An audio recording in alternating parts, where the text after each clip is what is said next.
ಓಂ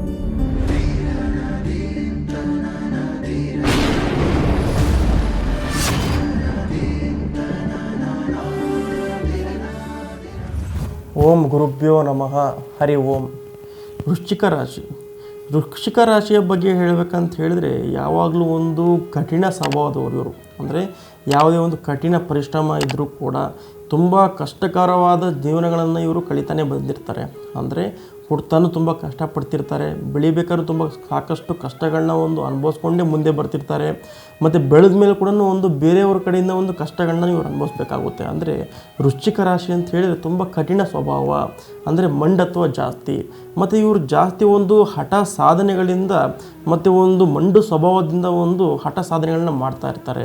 ಅಂದರೆ ಹಿಡಿದ ಕೆಲಸವನ್ನು ಎಷ್ಟೇ ಒಂದು ತೊಂದರೆಗಳಿದ್ದರೂ ಕೂಡ, ಏನೇ ಅದು ತುಂಬ ಒಂದು ಡ್ರ್ಯಾಗ್ ಆಗ್ತಿದ್ರು ಕೂಡ ಅದನ್ನು ಕಾರ್ಯ ಸಾಧನೆ ಮಾಡುವಂಥ ಒಂದು ಉತ್ತೇಜನವಾಗಿ ಇವರು ವೃಶ್ಚಿಕ ರಾಶಿಯವರು ಇರ್ತಾರೆ ಇವರು. ಮತ್ತು ಇವರು ನೇಚರು ಅದೇ ರೀತಿ ಆಗ್ತಾ ಇರುತ್ತೆ. ಅಂದರೆ ಯಾರ ಬಗ್ಗೆನಾರು ಇವರು ಹೇಳಬೇಕಂತ ಹೇಳಿದ್ರೆ ಒಂದು ಶಿಸ್ತಾಗಿರಬೇಕು ಮತ್ತು ಒಂದು ಶಿಸ್ತು ಕ್ರಮವನ್ನು ಜಾಸ್ತಿ ಇರ್ತಾರೆ ಇವರು. ಅಂದರೆ ಯಾರ ಬಗ್ಗೆನಾರು ಮಾತಾಡಬೇಕಂತ ಹೇಳಿದ್ರೆ ಶಿಸ್ತಾಗಿರಬೇಕಾಗುತ್ತೆ. ಮತ್ತು ಮಾತಿನಲ್ಲಿ 100 ಬಾರಿ ಯೋಚನೆ ಮಾಡಿಬಿಟ್ಟು ಮತ್ತು ಮಾತಾಡುವಂಥ ಇವ್ರದ್ದು ಸ್ವಭಾವ ಆಗಿರುತ್ತೆ. ಬಟ್ ಇಂಥ ರಾಶಿಯಲ್ಲಿ ಹುಟ್ಟಿ ಸಾಕಷ್ಟು ತೊಂದರೆಗಳನ್ನ ಅನುಭವಿಸ್ತಿರ್ತಾರೆ. ಅಂದರೆ ಹಣಕಾಸಿನಲ್ಲಿ ಎಷ್ಟೇ ದುಡಿದ್ರೂ ಕೂಡ ಅಲ್ಲಿ ಉಳಿತಾಯ ಮಾಡೋಕ್ಕಾಗ್ತಾ ಇರಲ್ಲ. ಮತ್ತು ಎಷ್ಟೇ ಉದ್ಯೋಗದಲ್ಲಿ ಕಷ್ಟಪಟ್ಟು ಕೆಲಸ ಮಾಡಿದ್ರು ಕೂಡ ಅಲ್ಲಿ ಪ್ರಶಂಸೆಗಳು ಅಥವಾ ಇವರಿಗೆ ಬಡ್ತಿ ಅನ್ನೋದು ಇವರಿಗೆ ಸಿಗ್ತಾ ಇರಲ್ಲ. ಬಿಸ್ನೆಸ್ ಅಂತ ತೊಗೊಂಡ್ರೆ ಎಷ್ಟೇ ಕಷ್ಟಪಟ್ಟು ಕೂಡ ಬಿಸ್ನೆಸ್ಸನ್ನು ಮಾಡಿರ್ತಾರೆ. ಬಟ್ ಆ ಬಿಸ್ನೆಸ್ ಲಾಸ್ ಆಗ್ತಾ ಇರುತ್ತೆ. ದಿನಗಳು ಕೂಡ ಲಾಭಗಳನ್ನ ಕಾಣ್ತಾ ಇರಲ್ಲ. ಮತ್ತು ಎಷ್ಟೇ ಮದುವೆಯಲ್ಲಿ ಆಯಿತಾ ನೋಡ್ಕೊಂಡು ಮದುವೆ ಆದರೂ ಕೂಡ ಮದುವೆಯಾದ ಕೆಲವು ದಿನಗಳು ತುಂಬ ಚೆನ್ನಾಗಿದ್ದು ನೆಕ್ಸ್ಟು ದಿನಗಳಿಂದ ಕಚ್ಚಾಟಗಳು, ಕಾಡಾಟಗಳು ಮತ್ತು ನೆಮ್ಮದಿ ಇಲ್ಲದಿರೋ ಜೀವನಗಳು ನಿಮ್ಮ ಜೀವನದಲ್ಲಿ ಕಾಡ್ತಾ ಇರುತ್ತೆ. ಮತ್ತು ವಿದ್ಯಾರ್ಥಿಗಳಲ್ಲೂ ಕೂಡ ಈ ವೃಶ್ಚಿಕ ರಾಶಿಯ ವಿದ್ಯಾರ್ಥಿಗಳು ಎಷ್ಟೇ ಕಷ್ಟಪಟ್ಟು ಓದಿದ್ರೂ ಕೂಡ ಫೈನಲ್ ಮೂಮೆಂಟಲ್ಲಿ ಯಾವುದೇ ತೊಂದರೆಗಳಾಗಿ ಅಲ್ಲಿ ಸಕ್ಸಸ್ಫುಲ್ ಆಗ್ತಾ ಇರಲ್ಲ. ಮತ್ತು ಮರುವು ಜಾಸ್ತಿ ಆಗ್ತಾ ಇರುತ್ತೆ. ಎಷ್ಟೇ ಓದಿದ್ರೂ ಕೂಡ ಅದು ನಿಮಗೆ ಜ್ಞಾಪಕ ಶಕ್ತಿ ಕುಂಠಿತ ಆಗ್ತಾ ಇರುತ್ತೆ. ಇಂಥವ್ರು ಸಾಕಷ್ಟು ವೃಶ್ಚಿಕ ರಾಶಿಯ ತೊಂದರೆಗಳಾಗ್ತಾ ಇರುತ್ತೆ. ಮತ್ತು ಬೇರೆ ದೇಶಕ್ಕೆ ಹೋಗಿ ಅಲ್ಲಿ ಜಾಬ್ ಮಾಡಬೇಕು, ಸಾಕಷ್ಟು ಬೆಳೆಯುವಂಥ ಎಲ್ಲ ಭಾಗ್ಯ ಇದ್ದರೂ ಕೂಡ ಈ ವೃಶ್ಚಿಕ ರಾಶಿಯವರಿಗೆ ಸಾಕಷ್ಟು ತೊಂದರೆಗಳಾಗ್ತಾ ಇರುತ್ತೆ. ಮತ್ತು ಈ ವೃಶ್ಚಿಕ ರಾಶಿಯ ಕನ್ಯೆ ಸ್ತ್ರೀಯರು ಯಾರಿರ್ತಾರೋ ಕಲ್ಯಾಣ ಅಂದರೆ ಮದುವೆ ವಿಚಾರದಲ್ಲಿ ಸಾಕಷ್ಟು ಅಡೆತಡೆಗಳಾಗ್ತಾ ಇರುತ್ತೆ. ತುಂಬ ವಯಸ್ಸಾಗ್ತಾ ಇದೆ, ಬೇಗ ಮದುವೆ ಆಗ್ತಿಲ್ವಲ್ಲಪ್ಪ, ಎಷ್ಟೋ ನಮ್ಮ ಫ್ರೆಂಡ್ ಸರ್ಕಲ್ ಯಾರೇ ಇರ್ಬೋದು ಅವರಿಗೆಲ್ಲ ಮದುವೆ ಮಕ್ಕಳು ಅಂತ ಮಾಡಿಕೊಂಡು ಆರಾಮಾಗಿ ಲೈಫ್ ಸೆಟ್ಲ್ ಆಗ್ತಾ ಇದ್ದಾರೆ.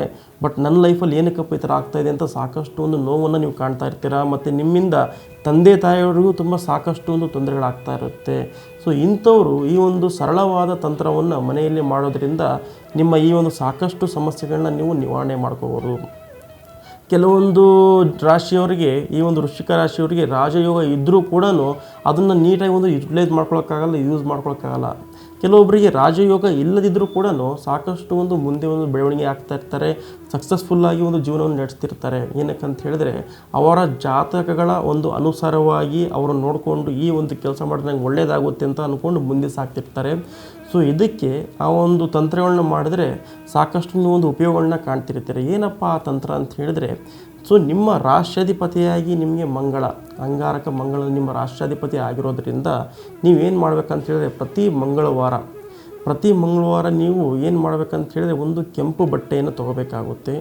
ಆ ಕೆಂಪು ಬಟ್ಟೆಯಲ್ಲಿ ಮುಷ್ಟಿಯಷ್ಟು ಅಥವಾ ಒಂದು ಕಾಳು ಆಯಿತಾ ತೊಗರಿ ಬೇಳೆನ ತೊಗೋಬೇಕಾಗುತ್ತೆ. ತೊಗರಿ ಬೇಳೆನ ತೊಗೊಂಡು ಕೆಂಪು ಪುಷ್ಪ, ದಾಸವಾಳ ಅಥವಾ ನಿಮ್ಮ ಗುಲಾಬಿ ಬಣ್ಣದ ರೋಸ್ ಇರ್ಬೋದು, ಈ ಪುಷ್ಪವನ್ನು ತೊಗೊಬೇಕಾಗುತ್ತೆ. ತೊಗೊಂಡು ಸಣ್ಣದಾಗಿ ಅದನ್ನು ಮುಟ್ಟಿಗೆಯನ್ನು ಮಾಡಿ ಅದನ್ನು ನಿಮ್ಮ ಹತ್ತಿರದ ಎಕ್ಕದ ಗಿಡಕ್ಕೆ ಹೋಗಿ ಕಟ್ಟಬೇಕಾಗುತ್ತೆ.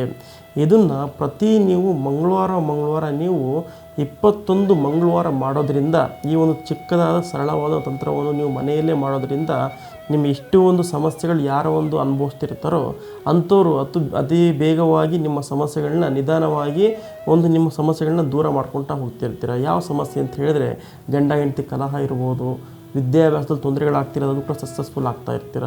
ಅಥವಾ ನಿಮಗೆ ಸಂತಾನದ ಸಮಸ್ಯೆಗಳಾಗ್ತಾ ಇರುತ್ತೆ, ಎಷ್ಟೋ ವರ್ಷದಿಂದ ನಿಮಗೆ ಮಕ್ಕಳಾಗ್ತಾ ಇರಲ್ಲ, ಅಂಥವ್ರು ಈ ಸಿಂಪಲ್ ತಂತ್ರವನ್ನು ಮಾಡಬೇಕಾಗುತ್ತೆ. ಅಥವಾ ನಿಮಗೆ ಉದ್ಯೋಗದಲ್ಲಿ ನೀವು ಎಷ್ಟೇ ಒಂದು ಕಷ್ಟಪಟ್ಟು ಕೆಲಸ ಮಾಡಿದ್ರೂ ಕೂಡ ನಿಮಗೆ ಏಳಿಗೆ ಆಗ್ತಾ ಇರಲ್ಲ. ಅಂಥವ್ರು ಈ ಒಂದು ಕೆಲಸನ ಮಾಡಿದ್ರೆ ಒಂದು ಅತಿ ಶೀಘ್ರವಾಗಿ ನಿಮಗೆ ಏಳಿಗೆ ಆಗ್ತಾ ಇರುತ್ತೆ.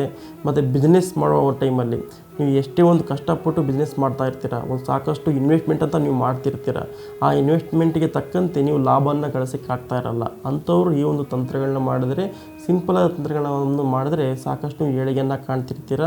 ಸೊ ಇದಕ್ಕಿಂತ ನೀವು ಜಾಸ್ತಿ ಹೇಳಬೇಕಂತ ಹೇಳಿದ್ರೆ, ಯಾರಿಗೆ ವಿವಾಹದಲ್ಲಿ ತೊಂದರೆಗಳಾಗ್ತಾ ಇರುತ್ತೆ, ಮದುವೆಯಲ್ಲಿ ತೊಂದರೆಗಳಾಗ್ತಾ ಇರುತ್ತೆ, ಸ್ತ್ರೀ ಅಥವಾ ಪುರುಷರಿಗೆ ಅಂದರೆ ಸಾಕಷ್ಟು ದಿನಗಳಿಂದ ಎಷ್ಟೇ ಒಂದು ಪ್ರಪೋಸಲ್ ನೋಡಿದ್ರೂ ಕೂಡ ನಾವು ಪ್ರಪೋಸಲ್ಗೆ ತಕ್ಕಂತೆ ನಿಮಗೆ ಒಂದು ಮದುವೆ ಆಗ್ತಾ ಇರಲ್ಲ. ಸೊ ಮತ್ತು ಯಾವುದೇ ಪ್ರಪೋಸಲ್ ಬಂದರೂ ಕೂಡ ನಿಮಗೆ ಮ್ಯಾಚ್ ಮೇಕಿಂಗ್ ಆಗ್ತಾ ಇರಲ್ಲ ಈಸಿಯಾಗಿ.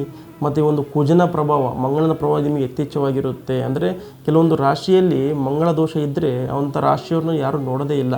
ಅಂಥ ಒಂದು ಪ್ರಪೋಸಲ್ ಬಂದರೂ ಕೂಡ ಯಾರೂ ನೋಡೋದೇ ಇಲ್ಲ. ನೆಕ್ಸ್ಟ್ ಒಂದು ಪ್ರಪೋಸಲ್ಗೆ ಸ್ಕಿಪ್ ಮಾಡ್ಕೊಂಡು ಹೋಗ್ತಾ ಇರ್ತಾರೆ. ಸೊ ಅಂಥವ್ರು ಈ ಒಂದು ಪರಿಹಾರವನ್ನು, ಸಿಂಪಲ್ ಪರಿಹಾರವನ್ನು ಮಾಡ್ಕೊಂಡು ಮನೆಯಲ್ಲೇ ಮಾಡೋದರಿಂದ ಸಾಕಷ್ಟು ಒಳಿತನ್ನು ಕಾಣ್ತಿರ್ತೀರ. ಇದಕ್ಕಿಂತ ನಿಮ್ಮ ಒಂದು ಜೀವನದಲ್ಲಿ ಇದಕ್ಕಿಂತ ಒಂದು ಹೆಚ್ಚಿಗೆ ಪ್ರಮಾಣದಲ್ಲಿ ಏನಾದರೂ ತೊಂದರೆಗಳಿದ್ದರೆ, ಹಣಕಾಸಿನ ತೊಂದರೆ ಇರ್ಬೋದು, ಅಥವಾ ಒಂದು ದೃಷ್ಟಿ ದೋಷಗಳಿರ್ಬೋದು, ಅಥವಾ ಸಂತಾನದ ಸಮಸ್ಯೆ ಇರ್ಬೋದು, ವಿದ್ಯಾಭ್ಯಾಸದ ತೊಂದರೆಗಳಿರ್ಬೋದು, ಈ ಒಂದು ತಂತ್ರಗಳಿಲ್ಲದೆ ಇನ್ನೂ ನಿಮಗೆ ಹೆಚ್ಚಿಗೆ ಪ್ರಮಾಣದಲ್ಲಿ ನಿಮಗೇನು ತೊಂದರೆಗಳಾಗ್ತಾಯಿದ್ರೆ ನಮ್ಮ ಈ ನಂಬರ್ಗೆ ನೀವು ಕಾಂಟ್ಯಾಕ್ಟ್ ಮಾಡಿ. ಸೊ ಇದು ಇವತ್ತಿನ ವಿಚಾರವಾಗಿತ್ತು. ಹರಿ ಓಂ.